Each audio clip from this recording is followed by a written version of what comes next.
travers le monde, 50 milliards de caméras nous observent.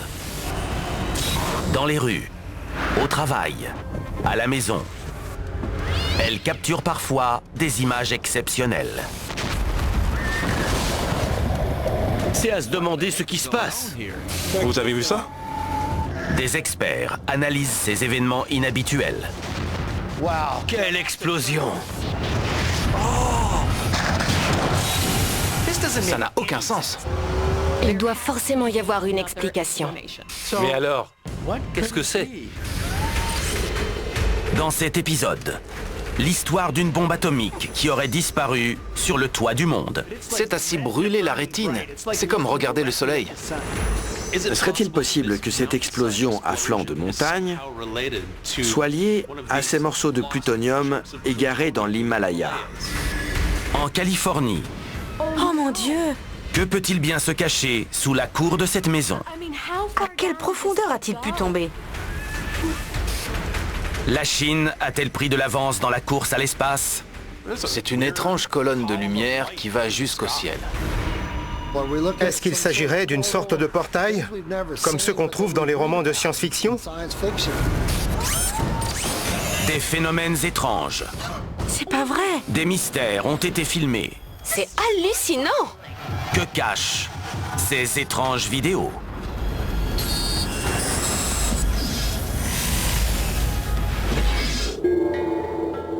Nous sommes à Uttarakhand, au nord de l'Inde, en 2020. Un villageois filme des images à glacer le sang.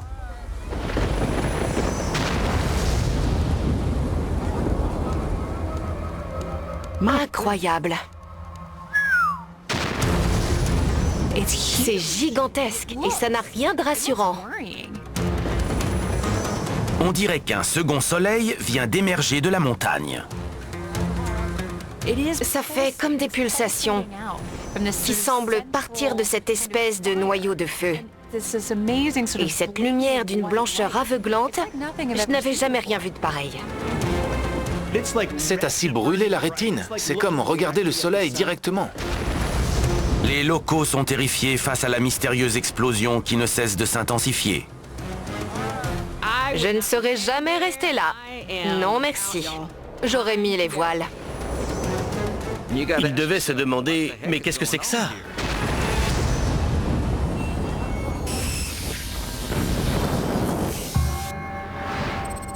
Le lieu de l'explosion rappelle à la journaliste Amy Shira Teitel l'un des mystères les plus terrifiants de l'Himalaya. Pas le Yéti ou la cité perdue de Shangri-La, mais une mission d'espionnage de 1965, durant la guerre froide, qui avait tourné au désastre. L'Inde avait collaboré avec les États-Unis pour ériger des postes d'observation dans l'Himalaya et surveiller ce qui se passait en Chine. C'est une période de forte tension. L'année passée, la Chine vient d'expérimenter sa première arme nucléaire et l'Ouest cherche à prévenir toute attaque surprise. Ces postes étaient destinés à détecter toute activité nucléaire de l'autre côté de la chaîne de montagnes. Il leur fallait une source d'énergie, et dans ce cas, c'était du plutonium. En octobre 1965, une équipe d'alpinistes transporte 56 kilos de plutonium au sommet du mont Nanda Devi, la seconde plus haute montagne d'Inde. C'est de la pure folie. Le sommet culmine à plus de 7600 mètres. Comment quelqu'un a-t-il pu avoir une telle idée? C'est effarant. Mais c'était la guerre froide, avec son lot de mesures extrêmes. Le plutonium est une source d'énergie incroyable. Mais c'est l'un des éléments les plus dangereux sur Terre. Les minuscules particules de plutonium, si elles s'échappent, se logent dans les poumons et détruisent les cellules de l'organisme, causant des cancers et des maladies pulmonaires. Quelques heures à peine après le début de l'expédition, c'est la catastrophe. Devinez quoi? Une tempête de blizzard. Pour sauver leur peau, Ils ont dû abandonner leur cargaison sur une corniche en haute altitude, y compris le plutonium. Quand ils sont revenus au printemps suivant, ils ont cherché, mais il n'y avait plus rien. Le plutonium qu'ils ont égaré est une vraie bombe à retardement. Depuis cette époque, les villageois sont persuadés que tout le matériel est encore là, enfoui sous la neige. En février 2021, un glacier sur le Nanda Devi s'effondre. Des torrents de glace fondue viennent tout emporter sur leur passage, charriant des rochers et d'autres matériaux depuis le sommet. Est-ce que les charges de plutonium ont pu être emportées au milieu de la neige fondue et réactivées 60 ans plus tard?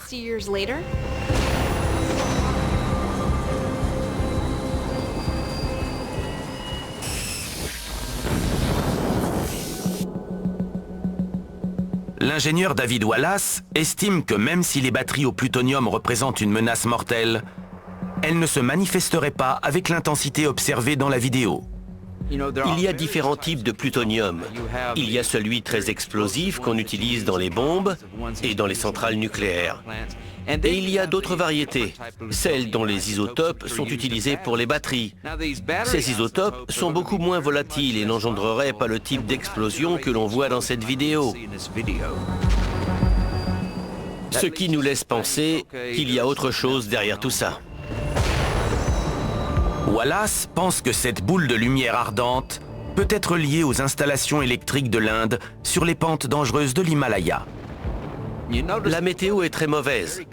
Il y a beaucoup de nuages, de fortes pluies, voire même de la grêle. Si des lignes à haute tension parcourues par du courant sont arrachées par le vent et que plusieurs d'entre elles se touchent, cela peut créer un arc électrique et engendrer des pannes catastrophiques. Lorsqu'une ligne électrique se rompt, l'électricité qui la parcourt doit aller quelque part, ce qui génère des arcs et des étincelles. Wallace veut savoir si un arc électrique a pu causer l'explosion vue dans la vidéo. Il construit 2 répliques de lignes électriques pour voir s'il peut reproduire un arc électrique.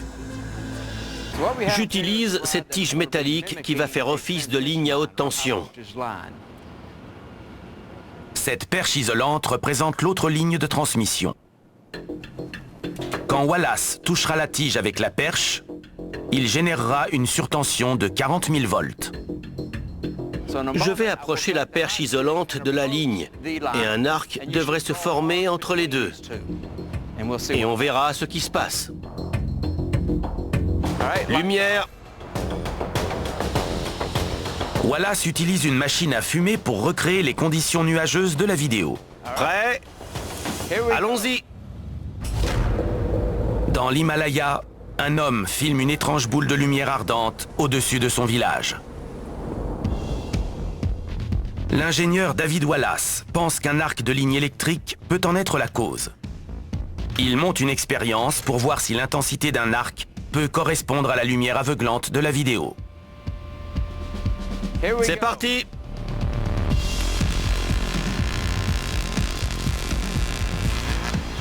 Là, nous avons environ 40 000 volts d'électricité qui passent dans l'air jusqu'à la perche. C'est largement suffisant pour vous tuer instantanément.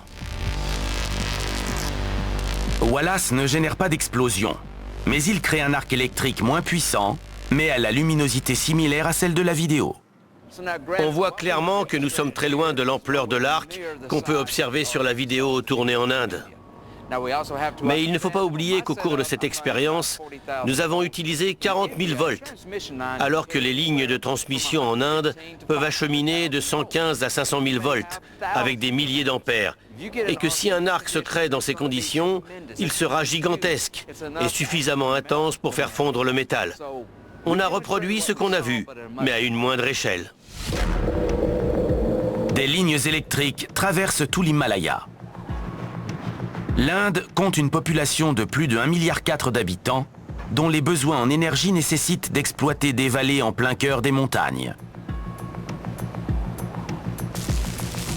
Plus de 30% de l'énergie thermique de l'Inde et 52% de son énergie hydroélectrique proviennent de l'Himalaya. L'Inde n'est pas réputée pour la qualité de son réseau électrique. Uttarakhand, où cette vidéo a été tournée, a connu 972 glissements de terrain en 2020 et doit faire face à plus de 3700 événements climatiques extrêmes chaque année, qui détruisent les fils et les poteaux fragiles qui acheminent des quantités considérables d'énergie brute. Des scientifiques de la NASA estiment que les glissements de terrain dus au changement climatique dans certaines régions de l'Himalaya risquent de croître de plus de 70% avant la fin du siècle. De nouvelles explosions de ce type sont donc inévitables. Un arc électrique de cette envergure a dû produire une chaleur et une lumière incroyables. Il faut espérer que personne ne se trouvait à proximité parce qu'un phénomène de cette ampleur est extrêmement dangereux. J'ai été témoin d'un accident mortel. J'aurais aimé ça crier, j'aurais aimé ça dire quelque chose. Les enquêteurs l'avaient déjà jugé coupable sans même savoir. Tragédie involontaire, vendredi 20h, à Canal D. Nous sommes au sud de la Californie, le 4 septembre 2021. Il est 16h28. Une caméra de vidéosurveillance filme deux frères en train de s'amuser dans la cour devant leur maison. Ils ont l'air de jouer, à se lancer le ballon. On dirait qu'il y a leur père et peut-être leur petite sœur. L'un des garçons semble découvrir quelque chose d'étrange sur le sol. Son frère ne tarde pas à le rejoindre. Ils se retrouvent côte à côte et se mettent à sautiller et taper du pied. Quand soudain,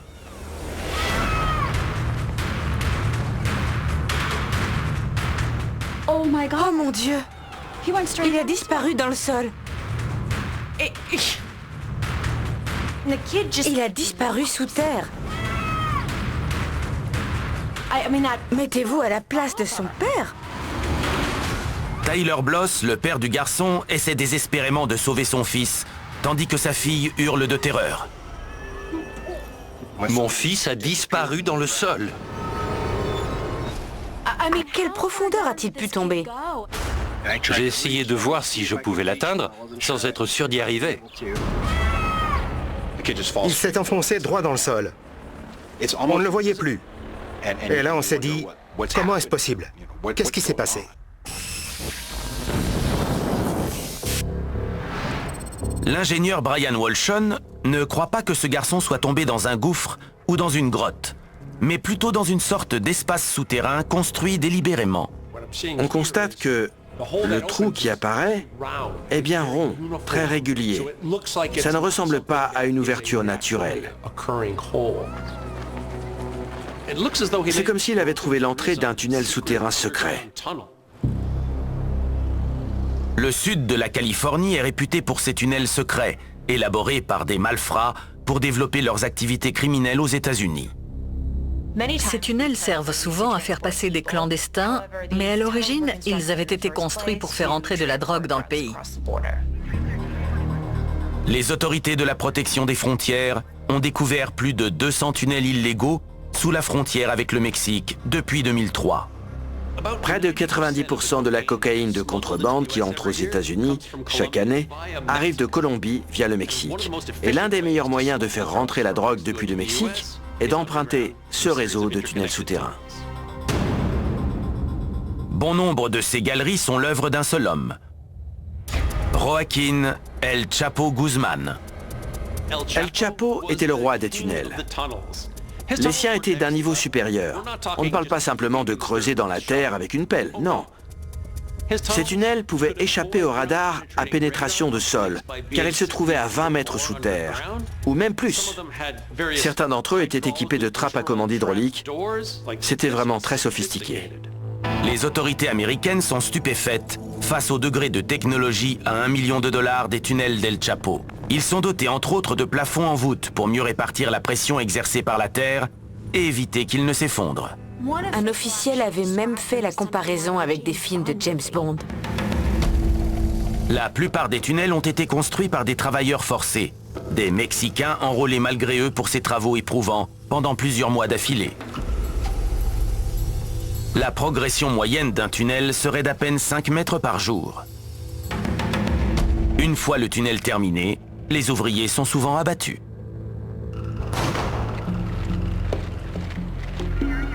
En janvier 2020, les gardes frontières américains découvrent le plus long tunnel de contrebande jamais construit entre les deux pays, dans la région sud de la Californie. Le passage partait de Tijuana au Mexique et s'étendait sur 1313 mètres jusqu'à un entrepôt à San Diego. Mais c'était plus qu'un tunnel. Il était équipé d'une voie ferrée, de systèmes de drainage et de ventilation. Les autorités n'ont découvert qu'une infime partie des tunnels qui existent. Qui sait combien il en reste dans le désert? Pourtant, l'ancien agent de la CIA, Tracy Welder, n'est pas convaincu. Les accès à ces tunnels étaient extrêmement bien cachés. Ils se trouvaient généralement dans des entrepôts ou chez des particuliers, mais rarement dans la cour avant d'une résidence privée. Je ne pense pas qu'il s'agisse de ça. En Californie, la caméra de surveillance d'une maison capture le moment où un jeune garçon est englouti par un étrange trou dans le sol. Le journaliste scientifique Jeff Wise remarque le mouvement du sol juste avant qu'il s'effondre. La surface est meuble, elle semble instable. Ce n'est pas un sol ferme, ou dur, ni solide, comme on aurait pu le croire. Il pourrait s'agir d'un piège mortel présent dans la cour de millions de maisons en Amérique. Il n'est pas exclu d'imaginer que ce garçon était en train de sauter sur la paroi ou sur l'ouverture d'une ancienne fosse septique abandonnée. Pour faire simple, une fosse septique est constituée d'une série d'immenses réservoirs en béton où s'écoulent les eaux usées d'une maison pour en trier les déchets et les filtrer. Avant que les gens ne soient reliés au système actuel des égouts de la ville, beaucoup avaient des fosses septiques. Bon nombre d'entre elles ont été abandonnées et laissées sur place en raison du coût faramineux pour les extraire hors du sol. Il est tout à fait concevable qu'il y ait une fosse septique abandonnée dans ce type de cour. Si cela s'avère exact, ce n'est pas la chute qui peut vous tuer, mais plutôt ce dans quoi vous allez atterrir. Il y a un risque de noyade, un risque d'infection bactérienne, mais aussi d'asphyxie en raison de l'environnement pauvre en oxygène. En 2004, au Texas, une fillette de 2 ans meurt après être tombée dans une ancienne fosse septique, à quelques mètres seulement de sa maison. La même semaine, au New Jersey, une femme de 92 ans meurt après une chute de 4,50 mètres dans une fosse septique derrière sa maison. Ces trous, qui peuvent être fatals, sont monnaie courante aux États-Unis. Les experts en assainissement estiment qu'il pourrait y avoir plus de 60 millions de fosses abandonnées, enterrées dans les cours des maisons de tout le pays. Chacune pourrait être un piège mortel et répugnant. Heureusement, le petit a l'air sain et sauf. Il a eu de la chance. Quand mon père m'a sorti du trou, je me suis senti rassuré, parce que jusque-là, j'étais terrifié. Je comprenais pas ce qui se passait. Ça a été un vrai choc de découvrir ce trou. Donc si je peux donner un conseil aux personnes qui voudraient acheter une maison, ce serait de faire une inspection sanitaire pour voir s'il y a une fosse septique. Ça aurait pu être dramatique. Finalement, nous sommes contents qu'il s'en soit sorti et qu'il n'ait rien. C'est un miracle.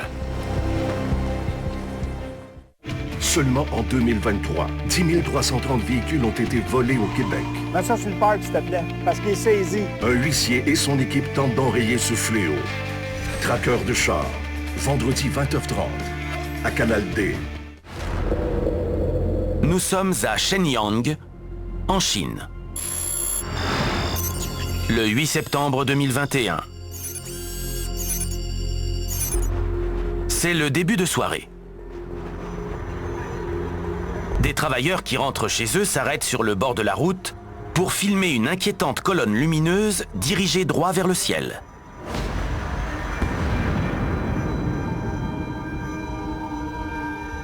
Mais qu'est-ce que c'est?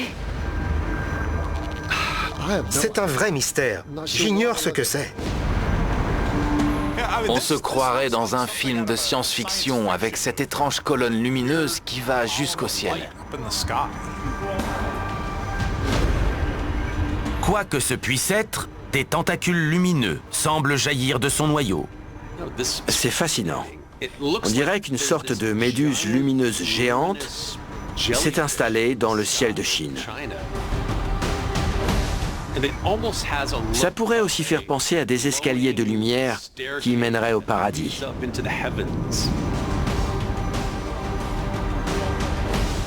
On voit très clairement qu'il y a quelque chose là-haut, mais qu'est-ce que ça peut bien être?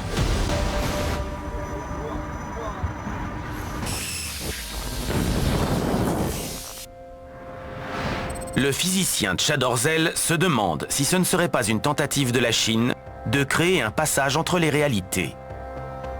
Lorsqu'on grossit l'image, on dirait une sorte de trou dans le ciel, comme un passage vers un autre univers. Est-ce que ce serait une sorte de portail, comme ceux qu'on rencontre dans les livres de science-fiction? La Chine est en compétition avec l'Amérique dans une nouvelle course à l'espace. En 2021, elle a réussi à envoyer un rover sur Mars. Pourtant, les ambitions de la Chine semblent aller au-delà des simples fusées conventionnelles pour séjourner dans le cosmos. Elle semble maintenant vouloir contrôler la physique quantique.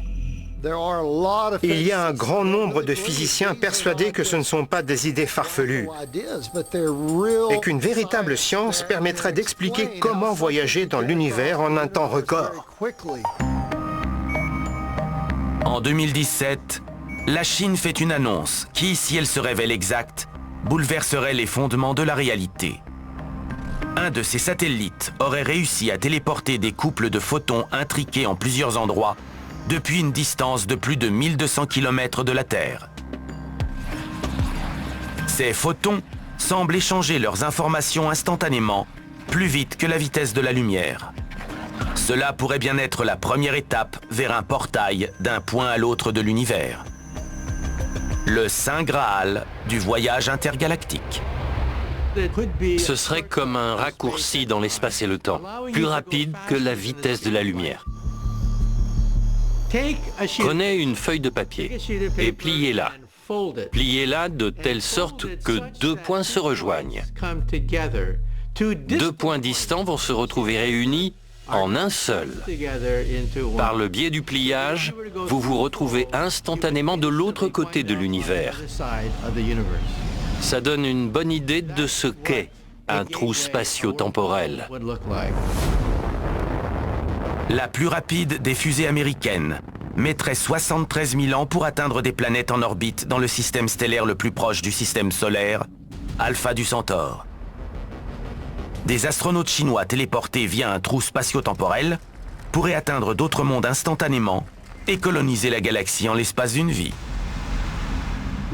Le côté angoissant, c'est qu'on ne sait pas ce qu'ils font. Et croyez-moi, ce n'est pas près de paraître dans une revue scientifique. Espérons que quand ils dévoileront leur découverte, il ne soit pas trop tard. Si des chercheurs chinois ouvraient un trou spatio-temporel, ce serait extrêmement dangereux de le faire en plein milieu d'une ville. L'énergie requise pour générer un trou spatio-temporel nécessite un accélérateur de particules plus gros que tout ce qui n'a jamais été construit.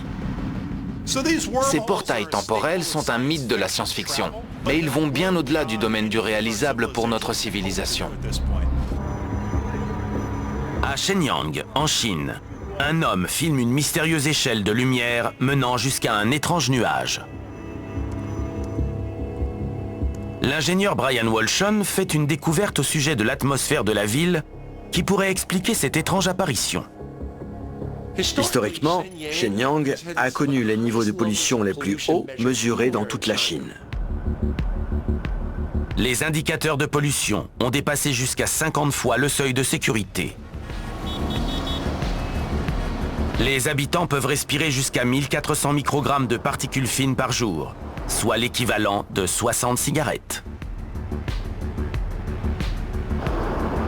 La pollution produite par cette ville, étroitement liée aux combustibles fossiles, tue au moins 16 000 personnes par an.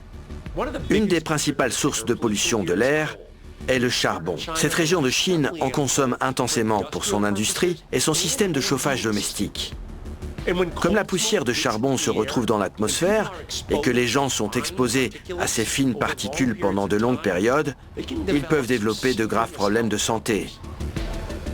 Les gens ont des maladies cardiaques, des cancers du poumon, des attaques et même des troubles neurologiques.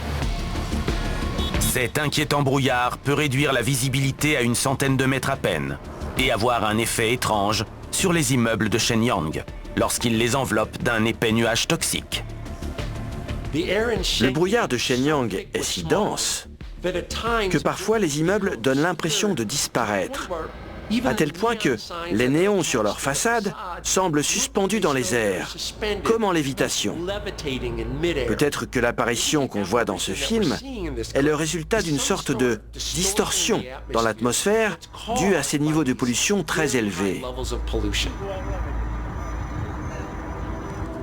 Mais la journaliste scientifique Sarah Kroudas pense que cette étrange apparition peut provenir d'une courte percée du soleil dans le brouillard qui inonde la ville. Il suffit qu'il y ait un trou dans ces épais nuages et que le soleil se trouve là juste à ce moment. Ces rayons se réfléchiront sur les immeubles en dessous, ce qui provoquera ce faisceau lumineux. Tout part d'un trou dans les nuages, ce qui peut paraître incroyable. Et par une étrange coïncidence, l'alignement avec ce gratte-ciel est parfait. Un peu plus à gauche ou un peu plus à droite, et tous ces éléments n'auraient jamais été alignés à la perfection tels que nous les voyons là. Nous passons une grande partie de notre vie à regarder droit devant nous, mais nous gagnerions à lever les yeux de temps en temps pour regarder le ciel, car parfois, la nature nous offre de magnifiques spectacles. Ça relève, ça fait de l'adaptation. La marge d'erreur, on n'en a pas. Mes amis ils disent là, que je suis comme une toilette, je suis indispensable. Vite Chantier, nouvelle génération, lundi 19h30 à Canal D.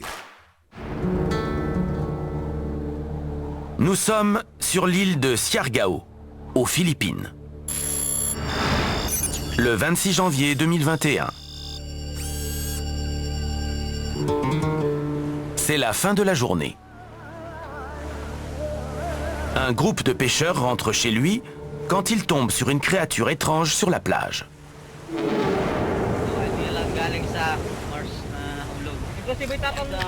Oh, wow! C'est assez gros. Qu'est-ce que c'est que ça? Ces hommes ont l'habitude de croiser toutes sortes de créatures marines. Mais cela ne ressemble à rien qu'ils ont déjà vu.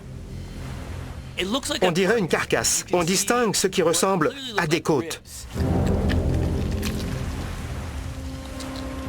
La partie qu'il touche avec son bâton pourrait être le crâne. Tout est noir. Même les os. Mais ça n'a pas brûlé. Encore plus étrange, il découvre quelque chose qui colle à ce qui reste de sa peau. Les pêcheurs ont remarqué quelque chose de singulier. Ils ont trouvé des sortes de poils. Je ne parle pas leur langue, mais je vois bien qu'ils se demandent ce que c'est. Qu'est-ce que c'est que ça? Qu'est-ce qu'on a sous les yeux? Aux Philippines, des pêcheurs découvrent les restes d'une étrange créature marine. Qu'est-ce qui recouvre cet animal? Est-ce que c'est d'origine naturelle ou non? Le biologiste marin Eric Hovland pense que la couleur noire est la conséquence d'une terrible catastrophe. Sa couleur noire me rappelle les animaux pris dans les nappes de pétrole. Est-ce que c'est ce qui lui est arrivé? Malheureusement, les grandes marées noires sont très fréquentes aux Philippines. En 2006, un pétrolier a sombré au large des Philippines au cours d'une violente tempête, déversant 1 demi-million de litres de pétrole dans la mer. Ça a été la pire marée noire de l'histoire des Philippines jamais identifiée.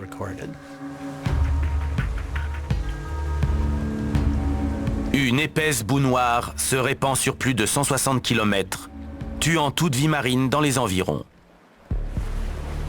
Après cette marée noire, le gouvernement philippin fait une étrange requête à la population qui pourrait expliquer certaines particularités de la créature. Le gouvernement a demandé aux gens d'envoyer leurs cheveux pour élaborer des barrages flottants et aider à endiguer le pétrole jusqu'à ce qu'on puisse le récupérer. Ça peut sembler fou, mais les cheveux humains retiennent très bien les substances grasses. Les salons de coiffure ont été fortement sollicités. Ils n'avaient qu'à passer le balai et envoyer les cheveux. C'est aussi le cas des prisonniers, mais eux n'ont pas eu trop le choix.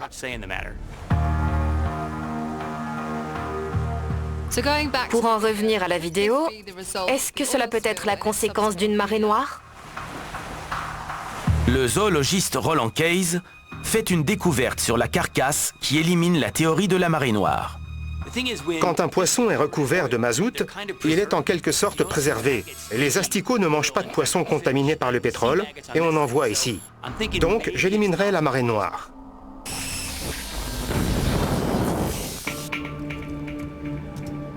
La biologiste Kelly Price pense que cette mystérieuse créature marine pourrait être une espèce venue des abysses et rarement observée par les humains. Ça pourrait être une baudroie abyssale. C'est une des espèces que je préfère. La zone batiale, également connue sous le nom de zone de minuit, parce que totalement dépourvue de lumière solaire, commence à 1000 mètres sous la surface de l'océan. C'est la zone de chasse de la baudroie. Elle attire sa proie avec un leurre qui se balance depuis sa tête et produit de la lumière grâce à des bactéries. Nous savons que ces baudroies peuvent atteindre 90 cm, comme sur la vidéo. Et ces créatures ont des poils. La baudroie abyssale est recouverte de centaines d'antennes filiformes ultrasensibles qui lui permettent de détecter les mouvements de ses proies dans le monde noir d'encre où elle vit. S'il s'agit bien d'un rare cas de baudroie abyssale échoué sur le rivage, c'est mauvais signe pour les Philippins. Il est possible qu'un tremblement de terre ait frappé le monde de ces créatures abyssales et que l'une d'entre elles se soit échouée sur le rivage. Les Philippines comptent plus de 250 volcans et subissent 600 tremblements de terre par mois. Certains sont moindres, d'autres peuvent être dramatiques. C'est extraordinaire qu'une créature venue des abysses soit remontée jusqu'au rivage. En 2018, des chercheurs dans la mer des Philippines ont enregistré la plus profonde explosion volcanique sous-marine jamais observée, à presque 5 km sous la surface de l'océan. Une nouvelle explosion de ce genre peut avoir fait remonter ce monstre à la surface. Ces créatures passent leur vie entière au plus profond de l'océan. Et quand elles meurent, elles coulent au fond. C'est extrêmement rare et improbable d'en observer à la surface ou échouer sur le rivage. Une baudroie abyssale expliquerait les poils, mais pas cet étrange squelette noir. Les pêcheurs finissent par brûler la créature, trop écœurée par l'ignoble puanteur. Quoi que ce fût, les locaux redoutent ce qui pourrait se produire par la suite. La vie dans les abysses est très singulière. Donc, quand une de ces créatures remonte à la surface, c'est quelque chose d'exceptionnel. Tu sais, les Hilton, tu as le goût d'aller ouvrir la porte puis d'aller voir. Les plus grands abuseurs des Hilton, c'est les Hilton. Je vais dans le ring parce que je pense que c'est impossible de comprendre cette histoire-là autrement. Être un Hilton, vendredi 21h, à Canal D. Nous sommes dans le Surrey, un comté du nord de l'Angleterre, le 1er août 2020. On est en début de soirée. Un groupe d'amis se promène dans les collines. C'est un jour comme les autres dans la campagne anglaise. Tout semble on ne peut plus normal. Quand soudain, l'un des garçons filme quelque chose qui apparaît au loin.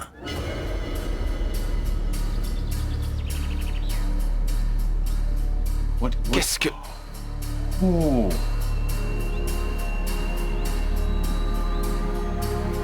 Qu'est-ce que c'est? 4 silhouettes encagoulées avancent en une procession déconcertante.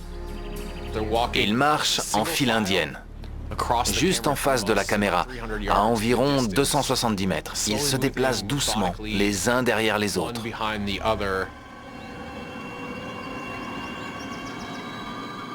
Des cagoules? Ce n'est pas bon signe.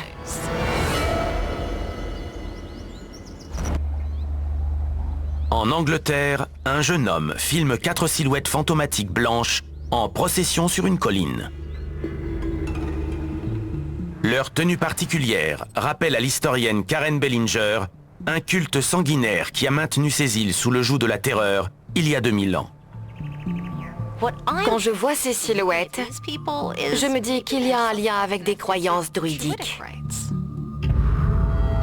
Les druides étaient de grands prêtres dans la Bretagne préhistorique. Quand les Romains sont arrivés en 43 après Jésus-Christ, ils furent choqués par leur soif cruelle de sacrifices humains. Une pratique était très répandue et connue de tous. C'est ce qu'on appelait l'homme d'osier.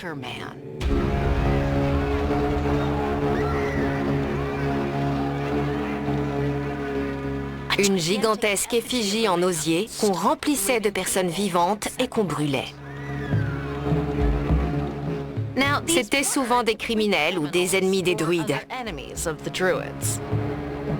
La date la plus importante dans le calendrier des druides est Lammas, le 1er août. Et devinez de quand date cette vidéo? Du 1er août. Mais selon l'historien romain Tacite, la religion sanguinaire dictée par les druides fut éradiquée par la Légion dans une purge sans merci en 61 après Jésus-Christ, il y a presque 2000 ans. L'anthropologue Dustin Growick observe les étranges costumes et établit un lien entre les mystérieuses silhouettes et une institution britannique notoire des environs. Broadmoor est la version réelle de l'asile d'Arkham. C'est là qu'on enfermait les fous dangereux en Angleterre. L'asile psychiatrique pour criminels de Broadmoor ouvre en 1863. C'est un hôpital sécurisé pour enfermer les tueurs les plus dangereux du pays. Il serait impossible de s'en évader. Mais en 1952, le tueur en série John Straffen s'échappe de Broadmoor pendant ses heures de ménage. Dans les heures qui suivent, il tue une fillette de 5 ans. Straffen est repris le jour même. En 1981, le double meurtrier Alan Reeve s'est échappé en escaladant un mur de 5,40 m à l'aide d'une corde qu'il avait fabriquée. Après avoir franchi le mur, il est récupéré par sa petite amie Pat Ford, avec qui il échappe au barrage routier et parvient à gagner Amsterdam. Peu de temps après, Reeve tue à nouveau et on l'incarcère là-bas. En 2014, les dirigeants de Broadmoor annoncent leur projet de désactiver le système d'alarme composé de 13 sirènes couvrant les environs pour les remplacer par des messages sur les réseaux sociaux et des alertes infos en cas d'évasion. Les locaux sont sous le choc. Il est donc possible qu'en cas d'évasion, les gens ne soient pas au courant. Ces 4 individus masqués ont-ils un lien avec Broadmoor? Peut-il s'agir de patients qui se sont évadés? En 2011, Broadmoor indique qu'ils ont engagé un prêtre païen pour leur aumônerie, alors qu'une enquête révèle que de nombreux détenus se sont tournés vers une ancienne religion pré-romaine, le druidisme. Si ce sont des détenus qui ont tourné le dos à la société, il faut s'en inquiéter. Aucune évasion n'a été signalée le jour où la vidéo a été tournée. Et après que les silhouettes ont été hors de vue, on ne les a plus jamais revues. Qui elles étaient et ce qu'elles faisaient demeure un troublant mystère. Quand on aperçoit un groupe de silhouettes avec des cagoules vêtues de blanc comme ça, on peut penser que ça va mal finir. Ça ne présage rien de bon.